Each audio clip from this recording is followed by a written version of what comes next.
Ladies and gentlemen, welcome back to another episode of Art of MMA, brought to you by Fighters First, FightersFirst.shop, where you can get all of our fresh merch. As you can see on the screen, we're going to be celebrating Miesha Tate's return with the promo code Cupcake. So make sure you look above. Cupcake, save you 20% this week at FightersFirst.shop.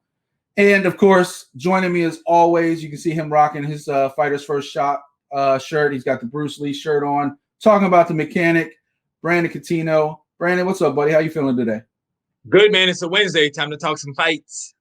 And don't forget, in the shop, we got 3 brand new Brandon Cuttino shirts as well. He's rocking that Bruce Lee, but we're going to get him a couple of his own shirts as well to rock on the show, promote that. Make sure you support your favorite kickboxer. Even if I'm the bad guy, he's always the good guy. So support Brandon Cuttino, support FightersFirst.shop and Art of MMA.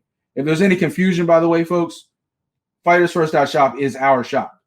Like, that is ours. It's not, the money's not going anywhere else. That comes to us at Art of MMA, comes to me, but goes to support everything that we do, both on air and off air. Some stuff you never see. All that money goes to support that. So support your favorite brand, support your favorite show. This is Art of MMA because we have Fighters First to help support everything. That said, Brandon, you ready to get to some action? You know it. All right. We haven't really had a rant in a couple weeks, so I'm going to go ahead and start this off this week with the rant, the return of the rant. A couple things came to my attention. You know, we've constantly talked about fighter pay. You know that it's always been an issue, especially in the UFC when they're on the biggest cards, the biggest spotlight, the biggest networks, and deservedly so. I know Brandon and some other people usually like talk about how the rest of the world doesn't get enough credit as far as MMA goes.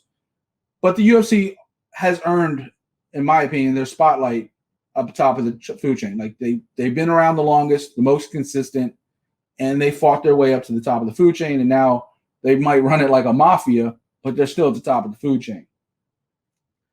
But with things like that, you had the Reebok deal, which wasn't very beneficial to the fighters. So they eventually ran its course, and they switched to Venom, which the fighters now get tiny little bit more of that money.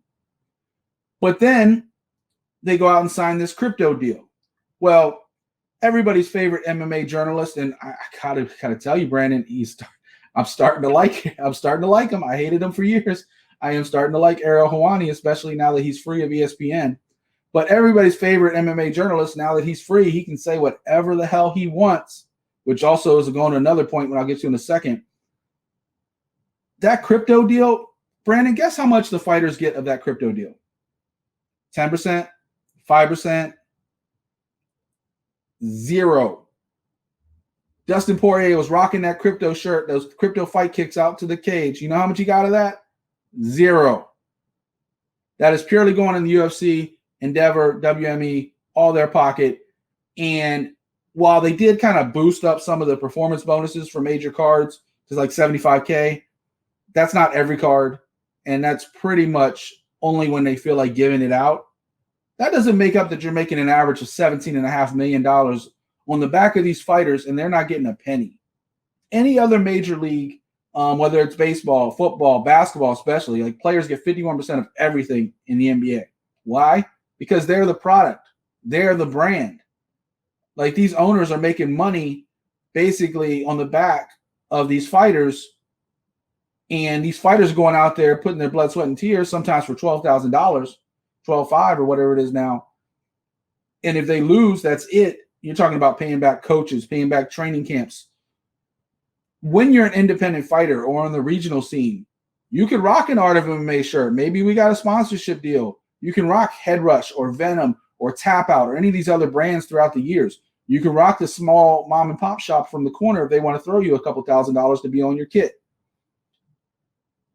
That isn't possible in the UFC. They wanted to clean everything up. They wanted it to be more uniform. Well, when you do that, you have to take care of the people you're like taking advantage of. Those fighters have to get paid. And maybe a John Jones or a Conor McGregor or Francis Ngannou or any other major name is going to get millions of dollars. Dustin Poirier now, millions of dollars per fight, especially on the back end royalties. What are they getting in the front if they lose? What are they getting in the front if their career ended tomorrow? Brandon, what's your thoughts on the whole thing? And it's the same old, same old. Like I said, man, nothing's gonna change unless the fighters decide to do something about it. I mean, even at the last pay-per-view, they had asked Dana White if the $75,000 bonuses were going to become a permanent thing. He laughed it off, and he basically said like, it's going to mess up our budget. It's like all it is just another $100,000. How's it going to mess up your budget? You can set it aside, especially too now you have this new deal. So I mean, like I said, man, it's nothing's gonna change unless the fighters decide to do something. This is basically like the same thing as the NCAA. When they were doing the EA Sports game for football and basketball and stuff. Like the college players, their likeness was being used. They weren't getting compensated for it. It's the same thing here. So the fighters are just gonna go out, market whatever it is that the UFC wants. And they don't get in trouble for it. Like, I mean, you saw at the last pay-per-view, you saw Conor McGregor, he came out wearing his own clothes. You know that Dana White had said something to him, but it's not like he's gonna get in trouble for that. Yeah, I mean, what are you gonna do? Say no, you can't fight? Yep. And unfortunately, not everybody has Conor's power though. Yeah. Like if Chris Mutino, for instance, came out wearing Chris Mutino's shirt, he wouldn't have came out through that curtain. Like he just wouldn't have. They would have found a reason not to or made him change.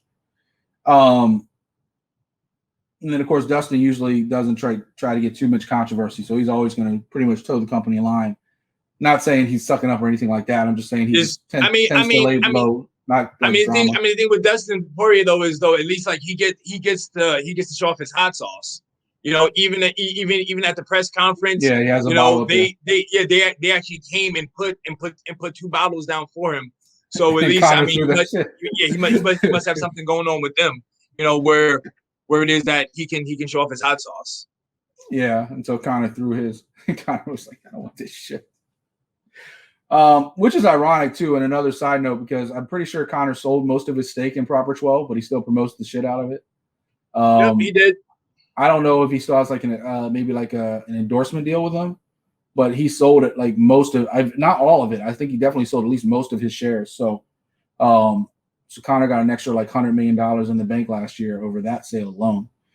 But not every fighter has that money. Not every fighter has those deals. I sat there and selfishly I was looking up other fighters that I may want to like see if we can promote the same way we're doing Brandon's like clothing line. Maybe we could do a couple other fighters we work with. And there's another brand out there that's signing sponsorship deals with them. And I'm not going to give them any like live air on it, but I'm actually supportive of it, but I'm not like going to sit there and promote them either. But there's other brands doing what we do. And it's actually great to see because even on the regional scene, there's still that marketplace for these fighters to make a little bit of money while they're trying to build up to the big show, whether it's UFC, Bellator, Bellator still lets people rock their own fight kits. Obviously, One still lets people rock their own fight kits. Companies like Lux and Combatus Global and Ryzen and all these other companies around the world still let people basically get sponsorship to supplement their income. It's good for the company because the company doesn't have to pay them as much. And it's also good for the fighters because you got people like Eddie Alvarez for years was making 6 figures outside the UFC purely on sponsorship. So it's good for everybody when you can have a little bit. Do I think you can clean it up? Sure. Look how the NBA does it. They have a simple patch, right? Like whatever company advertising, and that's actually more money going into the players' pockets. They're getting 51% of everything. So if you have a Wish.com logo, you may think it looks cheesy, but the fighters are getting, NBA players are getting 51% of that. So, and that's going into the salary cap, going into their budget. I think, unfortunately, until fighters do some sort of union, I don't know if a union is the answer, but some sort of collaboration to where they're fighting for their rights. I think when you have too many different promotions, I think a union's kind of hard because if you go from one promotion to another promotion, does the union kind of carry over? Is it an MMA fighters union? Is it a UFC union? I think that's very hard and difficult when you have so many different options. But I think there has to be some kind of collective bargaining when it comes to the UFC and some of these bigger promotions when you sign a contract with them to get better compensation for the fighters. Brandon, you got anything else to add to this one? Yeah, fighters, just go to Bellator. You'll be A-okay if you do that. You don't have to worry about Scott Coker. He'll take good care of you. He'll let you have your sponsor. I mean, we're gonna talk about him later on in the show, but I mean, that's one of the reasons why Matt Mitrione left, because he could get his sponsors back, and also too, Bellator was still gonna pay him good money. So, there's same also a thing. segue to Matt Mitrione, but yeah. Hey, Scott Coker, you need a recruiter. He just sent half the fighters to your roster. So there you go. That is Brandon Cuttino. All right, Brandon. People don't really come to hear me speak. They come to hear us talk about the fights. You ready to jump into it? Yeah, man. Let's talk about some Bellator. All right. Perfect segue. That's right. But before we get to Bellator, let's talk about our picks real quick. He's still the lead dog. He's still the the pick god. But I made up a little bit of ground. I went 5-0 last week. It's a little something. Brandon went 3-2. Of all fights, you got the ladies' fights wrong, Brandon. I know, right? But man, I didn't get one of them. The judge, one of the judges got one of them wrong. But we'll talk about it soon. We'll talk about that in just a second. Dan on our show last week went 4-1. So yeah, I'm making up a little bit of ground, Brandon. I'm coming. All right, let's talk about Bellator 262. It's in the books. It had a little bit of controversy. It had some knockouts, had a little bit of excitement going on the entire card. Bellator's definitely been stepping up their production. Of course, you can watch the early fights on YouTube and the main card on Showtime. And then usually they make the main card available on YouTube a little bit later. This week it's been like a little later than later. So I had I was actually busy Friday night. I had to go back and find the fights elsewhere. But let's jump right into it, Brandon. I know you got a lot to say about this. Let's talk about the main card. Let's talk about the main event. Defending her belt, Juliana Velasquez held on via split decision over Miss Dynamite, Denise Kielholtz. I had the ability to watch quite a bit of highlights, not watch the entire fight, but I watched a lot of the highlights of the fight. To me, it came down to the middle rounds. I think it was clear that Kielholtz won round 1 and 5. I think it was clear that Velasquez safely outpaced her in rounds 3 and 4. It was round 2 that I think people were torn on. You saw more of the fight than I did. Break it down for the people at home and tell them how you thought it went down. First off, it was a good fight. I mean, the ladies brought it. It was definitely an entertaining fight, in my opinion. Like you said, Kielholtz came out the first round, guns blazing. Was doing her thing. She was throwing her punches, throwing her kicks. It really kind of seemed like Velasquez really knew what to do in that first round. Then came the second round. I kind of want to say Kielholtz came out again, still trying to do her thing. But I want to say the second round is really where Velasquez, she had found her range. She found her jab. And that's really what started to win her, to get her going was her jab. She used her jab to kind of set up her other strikes. Like I said, second, third, fourth round was really kind of like the same thing a little bit, and then the fifth round, Kielholtz came back, in like you said, the first and fifth round was definitely hers. The one thing I'm kind of shocked about in that fight is that there were no fights. I mean, no feints. There were no setups. They didn't really try to fake anything. It was kind of really just throwing. I heard somebody else say that too. I heard another expert say that too. Yeah. So especially from Kielholtz, having the kickboxing background, I kind of thought she would have did that a little bit more, but she didn't. But I know though that she kind of is more of a counter striker as well. But the thing too, when you really look at this fight, it was kind of seemed like the person who really started the exchange kind of really got the best of the exchange as well. Me, I'm a Kielholtz fan. Like I said, I might be biased. I kind of thought she did take it. I definitely gave her rounds 1 and 5. And like you said, right, it depends on what you're looking at, because the one judge who gave her the fight gave her rounds 1, 4, and 5. The one judge who didn't give her the fight gave her rounds 1 and 5 as well. And the third judge who didn't give it to Kielholtz gave her rounds 1 and 2. So the thing is, like, if that judge would have gave her the 5th round, then she could have been champion, because to me, the other 2 judges gave her the 5th round. So just that other judge must saw something. Because to me, go ahead. Because to me too, I want to say the second round was really, to me, like the middle rounds were close. The second and third, I think, were definitely close. And I think it could be one of those things where it's just You maybe look at Kielholtz's eye, because I think after that second round, it kind of started to swell Visible up. damage, yeah. Exactly. So you're going by damage. And plus, too, hey, man, when the rounds are close, you most likely give it to the champion. Me, I thought Kielholtz won rounds 1, 4, and 5. That's what I thought she took.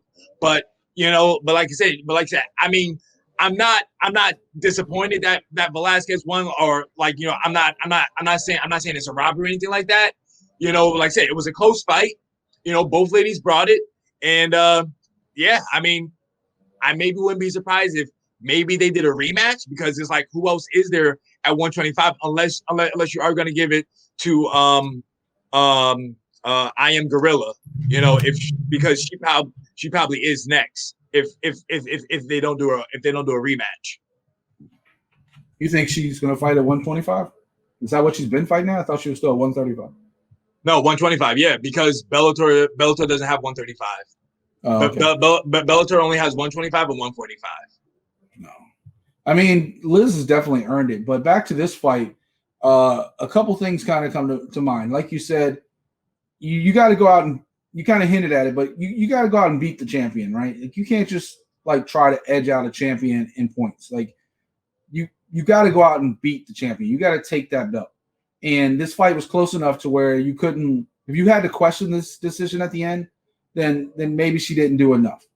But from the highlights I saw, and I saw most of the fight. I didn't see the entire fight. I saw most of the fight. I think Kielholtz won too. I think a lot of fans at home think Kielholtz won. It's been addressed many times that a lot of fans, and even the professional fighters, thought Kielholtz won 3-2. I don't have much doubts about rounds 3 and 4. I think that Velasquez with that jab, and she found her distance towards the end of round 2 into rounds 3 and 4. And then Kielholtz kind of came to me like balls to the wall. Like, she went for it on round 5 and did more damage. I don't know how Judge gave round 5 to Velasquez. I think that was purely Kielholtz going for it at the end, when Velasquez, I thought, was trying to play it safer. I do think Velasquez won all the middle rounds. I mean, rounds 3 and 4. Round 2, I think Kielholtz did enough in the beginning of the round before Velasquez found her range. But I could see how it would go either way. Like you said, I don't think it was a robbery, but I too think Kielholtz won the fight if I'm judging impartially.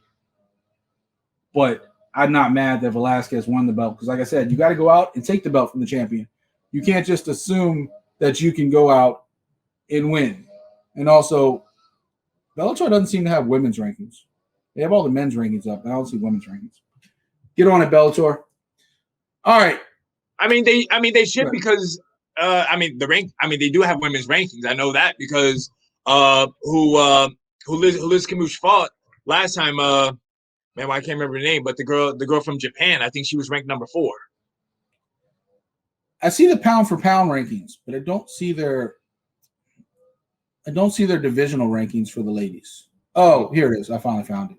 Yeah, so Liz is right behind Alima Lay as far as rankings go. So unless they want to give Alima a rematch, because she had the belt for how many years? But yeah. I don't think she's very interested in the rematch right now. I think she's enjoying her commentary and doing other stuff and getting paid. So it's got to be Carmouche or because she just knocked out Watanabe. Yeah. I always butcher that, Watanabe. It's the easiest name, but I always mess it up. And then you got some other people coming up, Yeah, I think it's got to be Carmouche. I think she's got to get the next chance. And, Scott always shows love to some of the veteran fighters who have been doing it, and Carmouche is on a roll, so might as well get it. Force days, baby. Yeah, and she's running on a roll. She's earned it. It's not like you just giving it to her. She's earned it. And she just knocked out the next best contender. So there you go. You got to give it to her. All right, in the co-main event, speaking of Matt Mitrione, he got knocked out. Well, not knocked out. I guess he tapped out to strikes by Terrell Fortune. Terrell Fortune tried to mix it up a little bit, eventually got on top of him, pounded him out. Brandon, what happened in this fight that went wrong for Matt Mitrione very quickly? And then we'll talk about Matt Mitrione's future, so to speak, after this. But go ahead. Tell me about this fight. I mean, really, man, the fight was really over kind of before it started. Really what happened was, Terrell Fortune, he went for a takedown. Mitrione dropped his head, because that is one way that you can defend a takedown, is you try to put your forehead in that person's shoulder. But what ended up happening was he put his head down and boom, they did that. It was an accidental headbutt, you know. And Matt Mitrione, he was upset about that, but it was his fault. He dropped his head. Boom, Terrell Fortune is going for a takedown. He does accidental headbutt. I think the headbutt rocked him, and then Fortune was just on top. He was throwing those hammers, and then Matt Mitrione had to tap. But then you saw after it, you know, he got upset. He was yelling at the referee. You know, it's like, dude, you're the one that put your head down like that. Yeah, you know, he put his head down. You can't do that. Yeah. So I mean that's really it. Like there was really nothing else. There was really nothing else to the fight. Yeah, I mean, I saw like a bunch of different replays on different sides of it. It was like Fortune was down here and Mitrione was up here. Mm-hmm. And the only way they hit their heads is if Mitrione brings his head down to where Fortune's coming in. And like you said, there might be a technique to prevent it. There's also like spreading out and base and a bunch of other techniques. If you bring like it's an old thing in like I mean it's called an accidental headbutt in boxing, but in MMA, like if you the same thing with the back of the head, right? Like if you turn your head where somebody's already throwing a punch, it's not considered an illegal strike in general because the punch was in motion and you turned away from it for it to hit in the head, like the back of the head. So if he's already going for a takedown and you lower your head and you collide heads, that's on you. Like in the NFL, when you duck your head as a running back, if something bad happens to you, that's your fault because you ducked your head. Like if you make that decision, you got to pay the consequences. Now, I'm pretty sure on the show last week I said that Matt was going to get knocked down in the first or second round anyway. I don't think it would have changed the result regardless. I think Fortune was younger, faster, stronger. Mitrione, for his sake, is 43 years old now. He's lost now 5 in a row. Bellator just cut him this week. So maybe you don't want to follow, like Brandon said, I don't think you want to follow Matt's footsteps now to Bellator. But he made some good money while he was there, including that epic knockout of Fedor. So, which was always going to be a classic because they both got rocked. And then I guess Fedor just got rocked more than Matt. And Matt was able to jump on top of him and win. But they both like landed at the same time. It was just such an epic fight for as short as it was. But all in all, Matt Mitrione has done quite a bit for himself in this sport. You know, former New York Giant, former tight end in the NFL, transitioned during the whole tough 10 situation with Kimbo Slice and Roy Nelson and came to fame like that. And then took advantage of it, right? Because he wasn't supposed to be there. He was like Roy Nelson. He's not one of those guys that Dana handpicked to say, hey, this is going to be one of those dudes. He came up, had a nice run in the UFC, switched over to Bellator, made some money, like Brandon said, and did all right for himself. So not bad considering he's had two pretty much not entire careers because his football career was cut way short, but to not only have a football career and then jump off and have a full MMA career as well. Whether he chooses to fight again or not, I don't know. I mean, he's 43 at this point, but you see people like Anderson Silva still fighting. You see other people still fighting. I think Mitrione's taking a lot of damage in the heavyweight division, but, you know, Brandon always says, you know, it's up to them whether they want to keep fighting or not. So leave that up to him and his family, but I've always enjoyed watching Matt fight. He always brings it, so, you know. I want to say a lot. I mean, I don't think he's going to. I don't think he is going to hang it up because I know. I think after this fight, because you know he thought he was going to win. I think he was going to try to get that. I think he was going to try to get that Fedor rematch in Moscow. So because he wanted to be one of the guys that fight Fedor in his last fight. So I don't know if he's going to be done. I know a lot of people are thinking that he's going to be doing what you think Jeremy Stephens is going to be doing, which is some bare knuckle action. We'll get to that because I was right. But I don't know. I mean, I could see it happening because like I say, you know, bare knuckle, they're just throwing money at people. But I had put it out on Twitter because I was like, well, you know, he does like to throw those hands, but I mean, the man can kick as well. Hey, I wouldn't mind seeing him in Glory Kickbox. You know, that heavyweight division. You know, they need names. You know, they need people for Rico. You know, Alistair, Badahari to fight. Hey man, I think Matt Mitrione he would jump at the chance to fight those guys and make some bread there too. He kind of struck on something. I would actually pay to watch him and Alistair in Glory because they both have the UFC background, they both have the MMA background, and then to go in kickboxing where there's no takedowns, no anything like. I think that would draw at least a crossover crowd. like for people that are interested in both aging fighters. There's always a market in Ryzen. Ryzen's always willing to pay him to come over. So if he wants to fight, I'm sure there is. And by the way, I mean, hey man, there's always PFL, bro, $1 million, man. You know. And also, I know Brandon hates to break it up, but shout out to Bare Knuckle. They do have a fight card coming up. Britton Hart and Jenny Savage, which is actually going to be a vicious ass fight. So let's go Rachel Ostovich, baby. I think it's on Thursday. Thursday or Friday. But I think it's Friday the 23rd. Yeah. So see, Brandon knows. He knows. He didn't want to talk about it, but he knows. I mean, dude, I see it on my timeline. All right, it's like I'm still in the know. He knows. I might not want to know, but I'm in the know. I keep my ear to the streets. You know, they talk to me. All right. To finish up this Bellator card, Mateus Matos got the TKO over CJ Hamilton in the second round. Arlene Blencow bounced back from her loss to Cyborg in a big way with a knockout in the third round over Diana Silva. Elbin looked it was an interesting fight. I'll say that, with Elbin and Travis Davis, but he got the win. Keep his progress going up the chart. And then down at the bottom, Brandon mentioned him last week. He mentioned him online too because he called out Jake Paul. But Charlie Campbell got the job done in the second round against Nicoletti. That was an interesting fight because Nicoletti controlled, like he dominated him the first couple minutes of that fight. And I could never tell. Like I watched the fight a couple times. I could never tell. Well, I watched the first round a couple times. I never could tell if he got caught in like just a body shot that he never recovered from, or he wore himself out and gassed. But I couldn't tell because once Campbell got back up and once they were going toe to toe, every time Galetti got hit, it looked like he didn't want to be in the cage anymore. Like he went from dominating the fight to really looking like he did not want to be in that cage. To eventually the ref stopping in the second round because you could tell every time he got hit, he was just like, I don't want to be here no more. And I don't know what changed because in the beginning of the fight, he was all fire. So I just don't know what changed. And I never could see it. He did get hit with some Go ahead. No, I was gonna say I think it's the second one. I think he just wore himself out. You know, the whole round basically he got him down. The whole time he would just keep him there. So I mean you're using all your strength, all your weight to try to hold somebody down. Plus, too, he was trying to throw some shots in there. So I mean he could have got himself tired. And then when Charlie Campbell kind of got back out, when Charlie Campbell got back up at the end of the round, I mean he did kind of throw a head kick at him. But even before that, I mean it looked like he was just exhausted. He looked like he was tired. And it came that second round, man. Charlie Campbell just went out and just did his thing. Yeah, I mean, honestly, I was going to say I think it's a little both because Charlie did rip off some nice body shots. Like, he's a young fighter, but he knew to go to the body, especially when the fighter was already gassed. Yeah, when he was covering up, yeah, he did do some good body shots. He ripped some nice body shots. Of course, called out Jake Paul.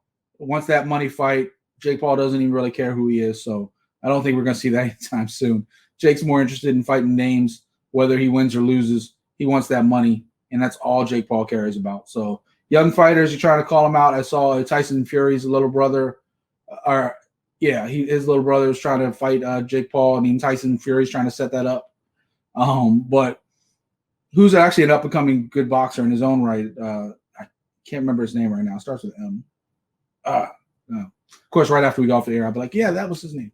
But it's a lot. Everybody wants to fight Jake Paul. As much people talk shit about the whole celebrity boxing, so YouTube boxing. Go back to the Rant. Fighters are getting paid. They're getting paid. Tyron Woodley, whether he wins or loses, getting paid. He probably get more in this fight than he did his last 3 or 4 fights in the UFC. So, and he better not let us down. We're watching you, Tyron. But speaking of UFC, you ready to talk about UFC Vegas 31, Brandon? Yes, I am. All right. The boogeyman came to play. Islam Makhachev came against Thiago Moses. Nobody wants to fight this guy. Everybody in the division seems to be avoiding him. But I have my own thoughts on that personally. I think it's a little bit overblown. But that seems to be the hype around him because he's Khabib's protege. He's one of the other last dudes to train with Khabib's father. Kind of in the same mold. Against Thiago Moises had some early moments. But once he got on top, it was pretty much all Makhachev. What you think of the fight? Hey man, it was a good fight. I mean, Moises was game. You know, he tried to do his best, but his best just wasn't good enough. Makhachev, really basically like controlled him the entire fight. You know, got him down, held him down. It was really nothing else to it. I mean, Moises tried his best. You know, he tried to use his jiu-jitsu a little bit, but he didn't. He really, I felt like he really wasn't attacking with his jiu-jitsu. He was kind of using his jiu-jitsu to kind of control him if he can. Defense, yeah. So I think Makhachev did what he had to do. I think he looked impressive, but I don't think he looked dominant. For him to come out after the fight and call out everybody in the division, basically, when he's not even in the top 15, people quickly forget that I think it was his second UFC fight, and it's been almost 5 years now. But like his second UFC fight, he got knocked out cold, like completely knocked out against a no-name fighter, like a guy who's not even in the UFC anymore. So for him to do that and then turn around and call everybody out like they're avoiding him, I think is a bit much. He wants to fight top 5 fighters like Michael Chandler and Justin Gaethje, but he hasn't put in that top 5 resume. You know, we've constantly talked about how crowded the lightweight division is on top. You know, obviously Oliveira, Dustin Poirier, Gaethje, Chandler, whether people like it or not, Conor, RDA is making a comeback, you know, since that Paul Felder fighting back in the 155-pound division, which I think is actually probably his more likely next opponent for Makhachev, because they've kind of been beefing like a little bit verbally. And a guy I think would be a fantastic fight for Islam, Dan Hooker. Like, I think that would be a good fight for him, because then you're going to test his chin. Like, if he takes Hooker down, Hooker might be in trouble, but you're going to test his chin. So I don't know. What do you think's next for him? I don't know, man. I mean, I know that him and Dan Hooker have been beefing on social media, but it's one of those things which is right, because I think somebody was trying to get on Dan Hooker about his record. You know, in his last fight, he's 3-3, while I think Makhachev is 6-0. But if you look at who they've all fought, Makhachev has only fought one ranked person, and that was his last fight against Moises. While Dan Hooker, you know, he's fighting top 5 guys. You know, he's won 3 of them, lost 3 of them. You know, so I mean, I don't really know if Dan Hooker will take that fight. I could see his next opponent being RDA, because I think Makhachev is ranked 9. So I mean, he jumped 4 spots to number 5, and I misspoke earlier when I said he wasn't ranked. I meant his opponent wasn't ranked. Thiago Moises got ranked at like right before the fight started to put him at like 15, but he really wasn't. So wait, so you're telling me that Makhachev is now ahead of RDA? He's number 5. Yeah, RDA is number 7. Where's Conor at? Conor 9. 9. Okay, so Conor's 9. He dropped. Same, man. Dude, this stuff makes no sense, man. Dude, like Makhachev hasn't beat. He only beat one ranked person. Somehow he's top 5 now. And like, that was what I was saying. He beat a ranked person that wasn't even ranked until right before the fight, so they can make it look like he was fighting a ranked fighter. Yeah. Like Moises has won a couple fights before this, but he was he wasn't in the rankings. And all of a sudden, like a few days before the fight, all of a sudden he's ranked 15. Yeah. I mean, like I said, I mean, I could see it being Dan Hooker just because they've been beefing, but also I could see it not being Dan Hooker, because to me, Dan Hooker's like, yo, no, man, you need to get some more wins if you want to fight me. So I mean, it could be RDA, because RDA really hasn't been doing anything. You know, I'm sure RDA's been trying to fight everybody. Huh? RDA's been trying to fight everybody. Nobody wants to fight him. Yeah. So I mean, hey, if two guys who supposedly can't get fights, I guess they'll fight each other. I'll give you one more name, and he won't fight him because now that he's been moved into the top 5, like I don't think Islam's going to look backwards. Gregor Gillespie, I think, would knock Islam out. People sleep on him. Like that fight he had with Diego Ferreira, and every fight he's had before that, Gregor Gillespie has been bringing it, and he's good on the ground. Like maybe not offensively on the ground, or not like jiu-jitsu and stuff, but he's got good like takedown defense. He's got really good striking, good wrestling. Gregor Gillespie would give him all kinds of fits. Well, I was gonna say, I mean, I'd be down for that fight, because I mean, of course, like when Gregor Gillespie was coming up, apparently he was the guy who could negate Khabib's wrestling. Apparently he was the guy. That's That's what a lot of people were saying. So if Makhachev is the next Khabib, why not? Let's see it. I mean, all he does is sit there and finish people. Like, it's always an exciting fight, no matter what. So we haven't seen him since May. He's probably ready to go. You know. Hey, man, it's summertime, man. He's fishing, my guy. That's what he likes to do. Him and my neighbor would get along great. All right. Let's talk about some more on this card. Miesha Tate is back.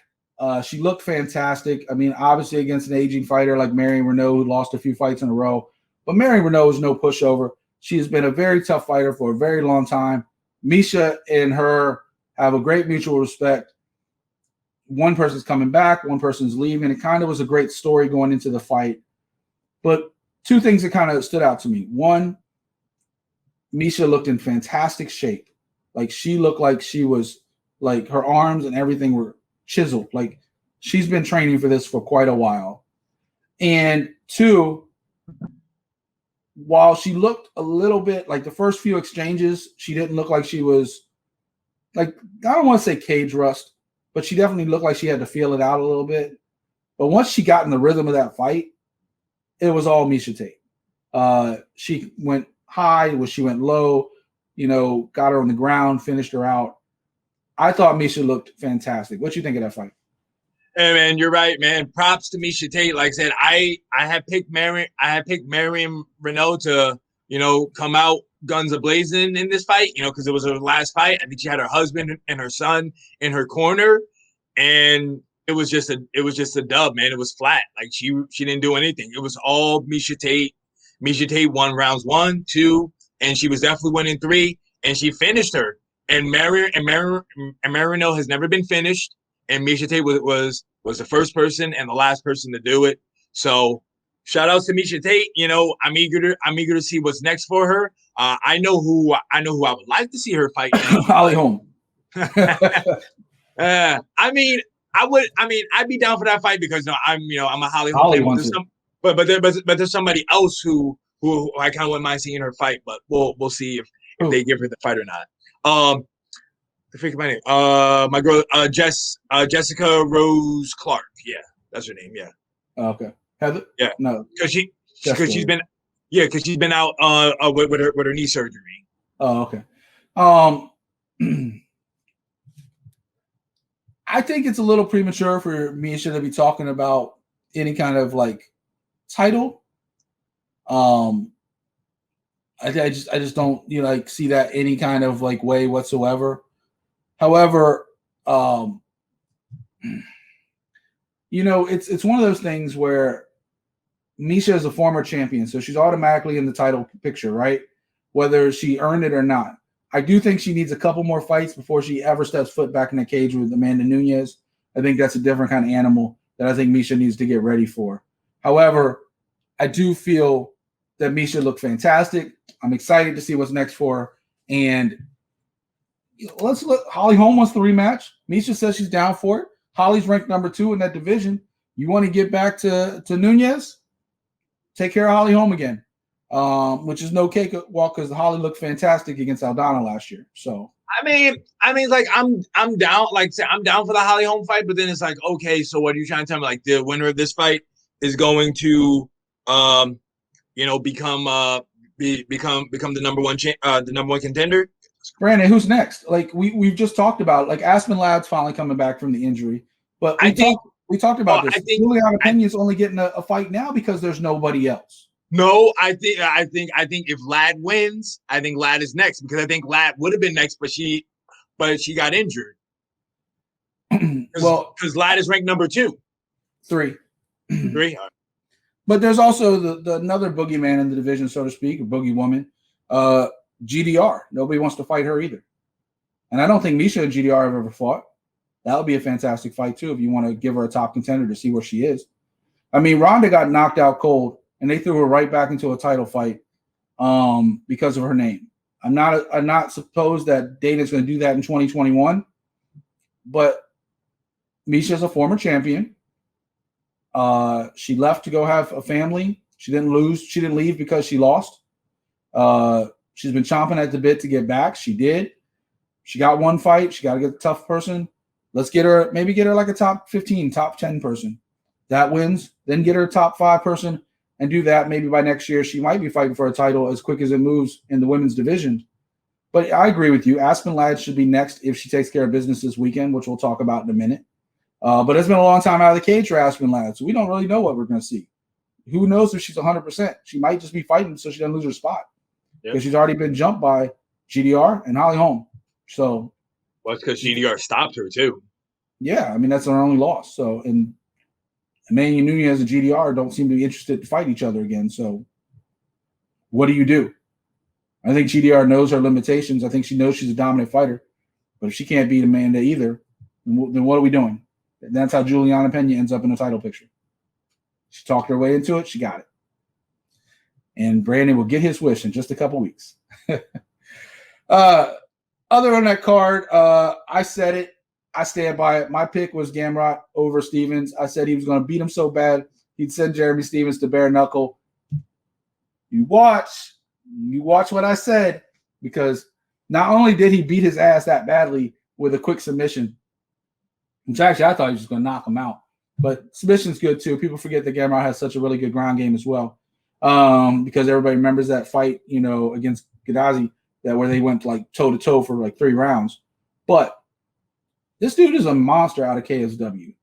Gamrot doesn't lose, and he lost that one fight, then came back, got the win.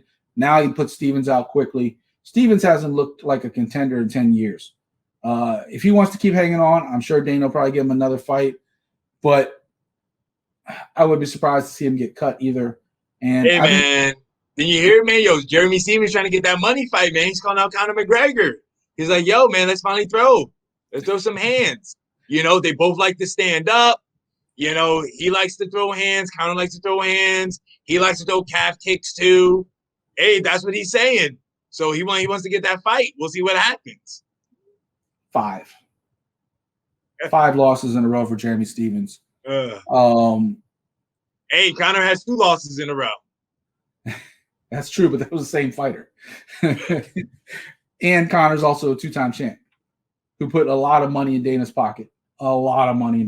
So Stevens has done nothing but run his mouth since 2018. And he's, he cried in, the accidental eye poke against Yair Rodriguez, got his rematch Rodriguez. Rodriguez finished him took care of him pretty easy in 3 rounds. He hasn't been competitive. He's gotten named fights. He got knocked out by Calvin Kattar. He's gotten named fights, but he's not done anything in those fights. Last time he beat anybody was Josh Emmett back in 2018. And if you look at his entire UFC career, he's lost way more than he's won. But he's fought the toughest guys, so he gets the excuse. I still remember back in 2012 when I went to see him and Cowboy fight in Fairfax, Virginia. And I was a huge Cowboy fan, so I was obviously rooting against Jeremy Stevens. The Cowboy pieced him up like he was nothing. Stevens was talking all that trash going to that fight, and Cowboy just dominated him. It wasn't even close. Stevens was basically damn near begging to get out of that cage by the time he got stopped. Stevens is a stand and bang, come and bring it. He's always an exciting fight if you give him a fighter that matches up well with him. But he's definitely beyond a top contender fight. He definitely is not going to get Conor. And on top of that, I think the best move, Chris Lieben send his ass to bare knuckle, let him just stand and bang. That's what he wants to do. Let him do it. Brandon, let him do it.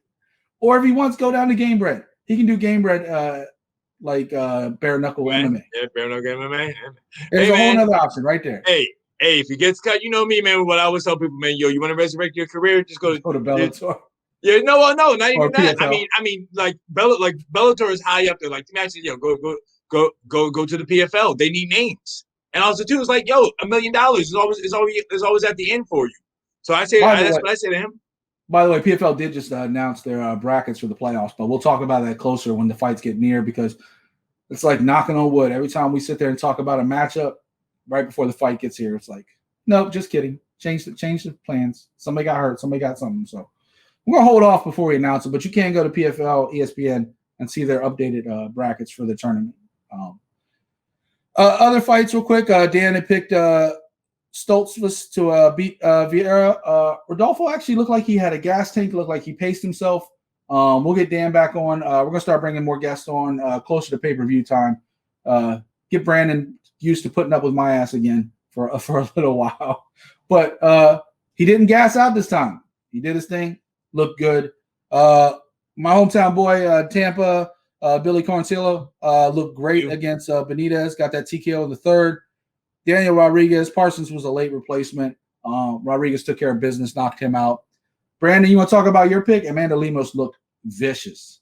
I mean, that's all. That's the only way to describe it, man. It was just vicious. It was done, man. The bell rang, and like I said, homegirl knows how to throw those hands. That's what she did. Put homegirl out, and then I think she woke her up. That's what I think what happened. That's why she was able to bounce back up so quick, because I think she was out, and then I think she got woken up, and fight was over. Is it Lemos is ranked, right? Yeah, 14. Okay. She's just really low.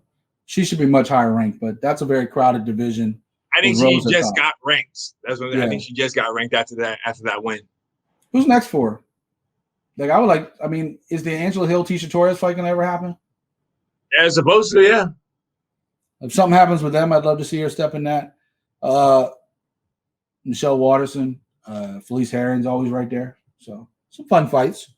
That division's always a more entertaining division because I think a lot of the fighters are so closely competitive. I think that's going to be a real fun fight anywhere you go in that division.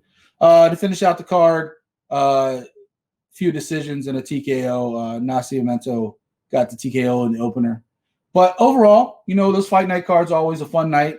Get them for free on ESPN. Well, not free. You got to pay for ESPN Plus. But, get them a lot more free than a pay-per-view. But you usually get a good card. That said, that is our wrap-up for the week. You ready to get to some preview and some picks of UFC Vegas 32, Brandon? Yeah, man. I gotta say top dog over here. Saying 5-0 last week. Not saying I got it back. Maybe I got my swagger back. Just saying. Anyway, enough bullshit. Corey Sandhagen, TJ Dillashaw, finally, this fight has been pushed. TJ Dillashaw, of course, coming off the long suspension for PEDs. Then came back. The fight got pushed back because he got hurt, I believe, in camp. Good. Sandhagen, of course, coming off that just absolute vicious knockout of Frankie Edgar. Hurt my soul because I'm a Frankie Edgar fan. But Sandhagen, man, he's looked good for a while, and he's finally getting his due. If he beats Dillashaw, I got to think a title shot is next for him based on whatever happens with Peter Yan and Funkmaster. But who do you got in this fight and why? I'm going with Sandhagen. I just think that he's been improving, ever since his fights. I think like I said, Dillashaw's coming back off a layoff. He trains with Dwayne Bang, Ludwig. They both train out in Colorado. So they're both gonna have that cardio. That's one of TJ's main thing. But I just think it's Sandhagen's time. I think he's gonna come in there. I think he's gonna just ruin TJ Dillashaw. I think he's just gonna ragdoll him. I wouldn't be surprised if we saw another highlight knockout by Sandhagen. Yeah, the last time he lost was Funkmaster, and even he said he learned some things from fighting Aljamain. He learned, he adjusted, and he became even a better fighter, which is what you want to do in this game, right? Denver versus Boulder, because Sandhagen trains out of Elevation, which is like Aurora, which is like a suburb of Denver. Yep. I lived out there for a little while. And I think Bang is up in Boulder, pretty sure. But, yeah, both at Elevation, both will have a gas tank. TJ Dillashaw's never been a shortage of gas tank on or off PEDs. I don't think that really matters as much as his motor and wanting to go. Dillashaw's dangerous, but he hasn't won a fight since 2018. Obviously, the long suspension. He lost his last fight against Henry Cejudo. And he got knocked out in that fight. And he got knocked out, which, we also talk about, or I talk about a lot about, you never know how a fighter's going to come back once they got knocked out. Are they going to be the same guy? Will they just brush it off? It's a fluke and come back? Or will they be, kind of like Dominic Reyes? He just hasn't been the same since he got knocked out. You never know. fighter's psyche can be just totally damaged. It's like you never know. Psychologically, I think it's almost as much as mental in a lot of these fights. And I think Sandhagen has all the confidence in the world. I think he has all the momentum. So I'm picking Sandhagen also. Yeah, I think second round stoppage maybe. First round if TJ comes out hot and he gets caught like Frankie did. That changed a lot of people's perception the way he finished off Frankie Edgar. Thought Frankie might drag him out a little bit into deep waters, and he didn't give him a chance. He just took him out. So, yeah, I'm going to go with Sandhagen as well. In the co-main event, we just talked about it. Aspen Ladd is back in action after a long layoff, going against Macy Chiasson. Both are one-loss fighters. Aspen 9-1, Chiasson 7-1. Who you got in that fight? I'm going with the underdog, man. I'm going to go with Chiasson. Reason being is just because, one, man, she's been active, but two, homegirl is vicious.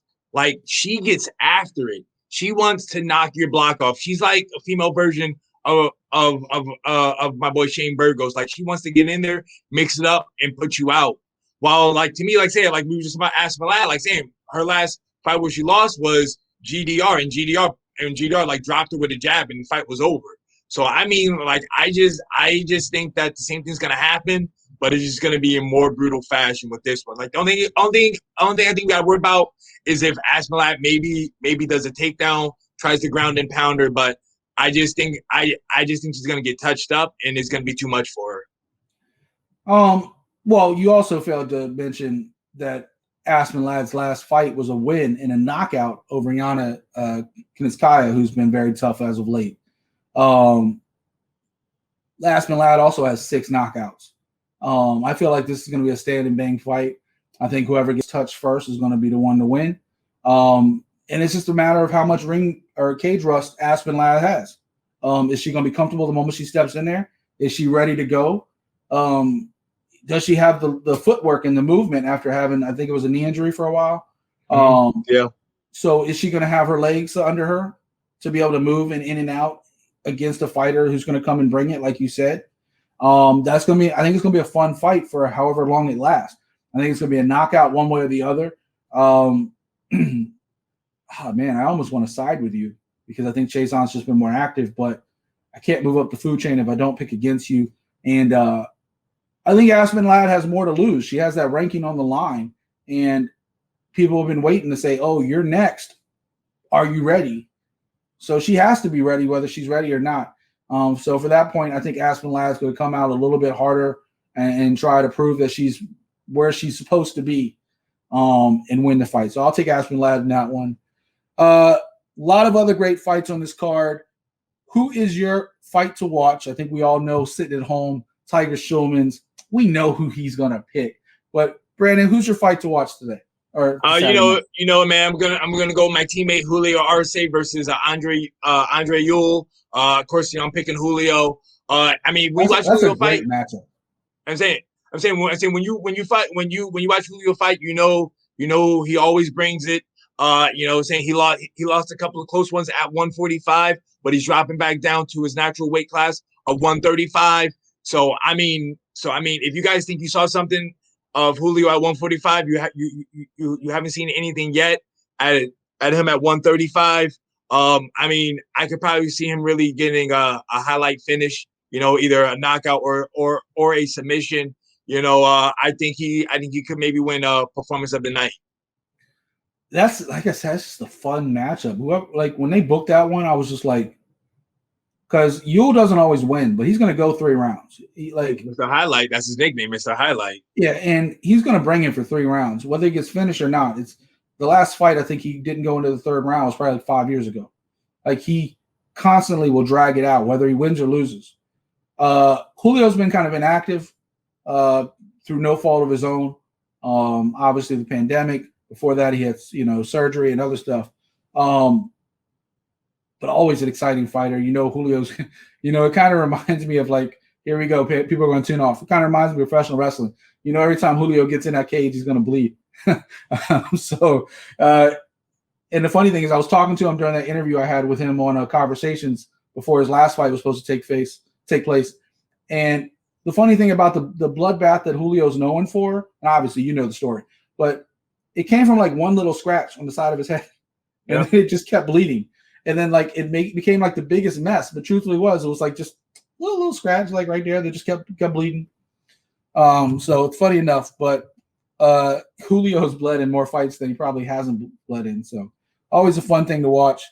My fight pick, much to Brandon's enjoyment, Maycee Barber, Miranda Maverick, and he wants to know who I'm going to pick. Before I get to that, let me break this down for you.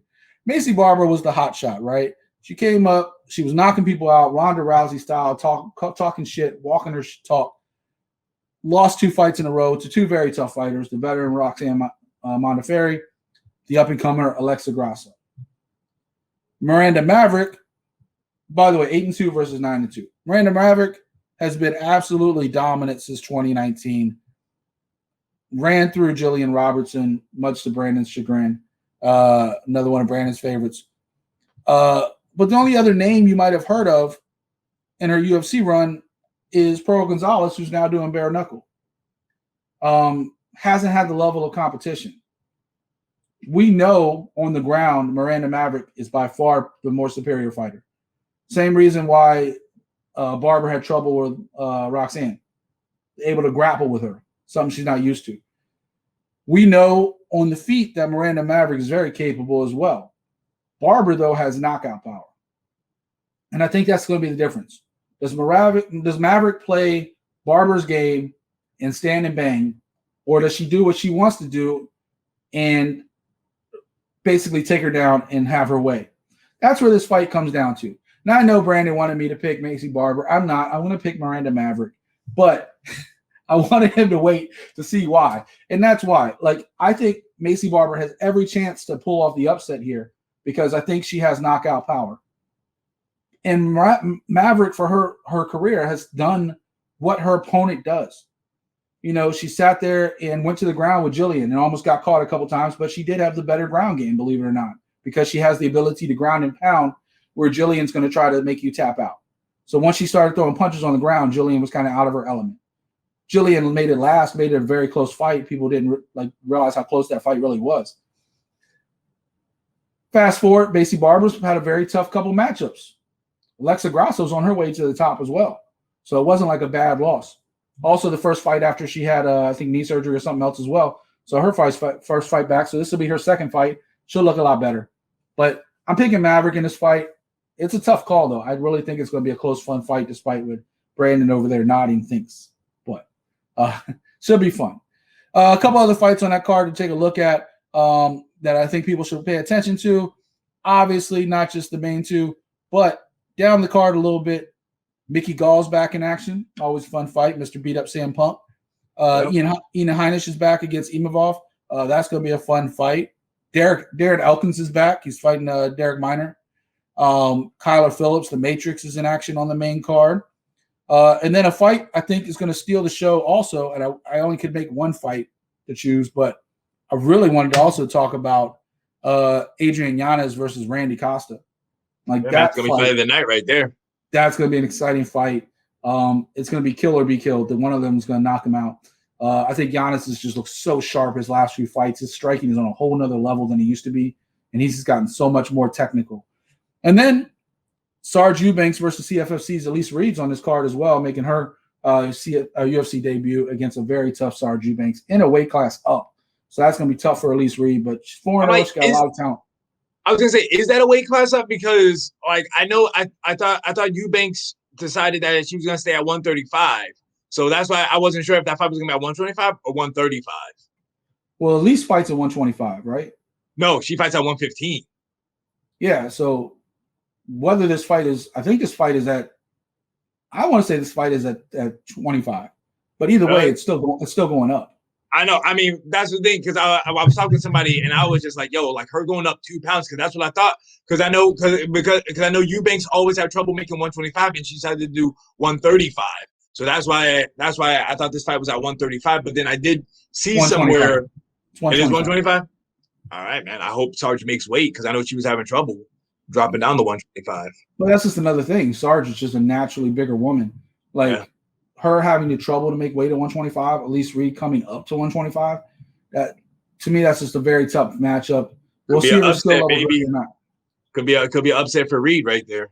Could be. I think Reed has potential. I thought she needed 1 or 2 more fights in the CFFC before she made this jump. But we'll see. I mean, if she doesn't make it at 125, she can easily fight again at 115. It's going to be a good situation for Elise Reed. But she is the CFFC champion. You know, she's been fighting for quite a while. So, and she just beat another undefeated fighter in Hillary Rose in CFFC, who was also on Dana White's Contender Series. So it's going to be an interesting matchup. Like I said, fun card. Anything else you want to talk about this one before we get out of here? Man, you know what? That Randy Costa, Adrian Yanez fight, I'm so torn because Yanez is a Dr. Pepper fan, and Dr. Pepper is my favorite soda. And Costa, I think he likes Reese's peanut butter. I didn't pay you to say that. But if you want to sponsor the show, Dr. Pepper, we got you. You know, and Costa, he likes Reese's peanut butter. But Reese's peanut butter, that's my wife's favorite. I don't like Reese's peanut butter. But for some reason, I got a whole jar full of Reese's peanut butter back there. That's why I'm fat people. But for some reason during that fight though, I feel like I want to lean more towards Costa. But I mean, Yanez, Dr. Pepper, more experience because I think he's 13-3, and I think Randy's like 6-1. Either way, man, it's just gonna be a good fight. Dr. Pepper versus Reese's peanut butter. It should be a good time. Oh my God, I gotta cut up that clip. We are now picking people based on their likes and dislikes outside the cage, people. Dr. Pepper versus Reese's Peanut Butter Cups. I love both. I don't know what to do. I think Yanez is going to win that fight, but that's just me. I don't think Costa has the level of competition if we're being experts. All right, ladies and gentlemen. I can't even continue after this. That's why, by the way, him not eating Reese's Peanut Butter Cups, that's why he looks all cut up and I look all fat. But I enjoy every single one of them. All right, ladies and gentlemen, that's enough bullshit. Make sure you head over to FightersFirst.shop. Support the brand. Support Art of MMA. Support other great shows like Cage My IQ on there as well. Everything goes back into our pockets to support the show, pay for everything, keep the lights on, so to speak. I'm not going to lie to you. With the pandemic and everything, things have been tough. So we launched the shop so we could make a little bit extra money so we can keep doing what we do. We're not monetized by YouTube. We're trying to one day. We keep putting out content every single week just for you guys at home. Lord knows I need a vacation. But we're trying our best to keep giving you high quality content. And we're trying to give you, instead of just give us money, we don't want you to do that. We want you to get something dope in exchange. Get some really great fresh merchandise. For wrestling fans, I just put a legendary Bruiser Brody shirt in the shop. If you're a wrestling fan, you know who Bruiser Brody is. Icon, legend, passed away way too soon in a stabbing incident back in Puerto Rico back in the day. But he's a role model and icon to so many current generation wrestlers. Everybody loves Bruiser Brody. If you like violence in MMA, you love Bruiser Brody. So that shirt's in the shop now.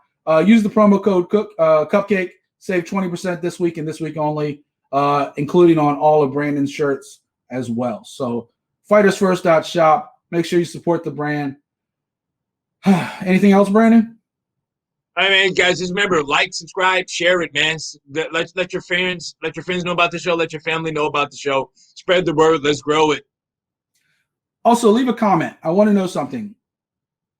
Our other show on our network, Cage My IQ, does all the clips, right?